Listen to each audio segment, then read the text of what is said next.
তুই এর সঙ্গে রিহার্সাল করছিলি? হ্যাঁ, নতুন গানটা দুজনেই গেয়ে দেখলাম, দারুণ হয়েছে রে দিদি। বাহ বাহ। বলছিলাম কি, গান গাওয়াটা তো হয়ে গেছে, শুভ্রর কোনো কাজ নেই। রোহিত, চল আমরা উপরে গিয়ে বসি। একটা চোরের সঙ্গে তুমি রিহার্সাল করবে আমি স্বপ্নেও ভাবতে পারিনি ঝিলিক।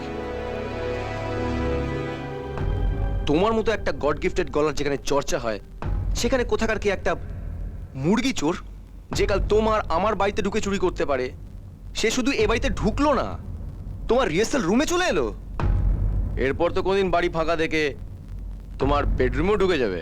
ঝিলিক, আমাকে এভাবে অপমান করার কোনো রাইট ওর নেই।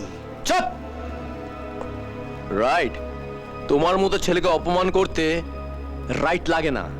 আগে স্বভাব চরিত্র পাল্টাও, তারপর এসব জায়গায় এসে এরকম লোকেদের সঙ্গে মেলামেশা করার চেষ্টা করবে, বুঝেছো? নাও আউট।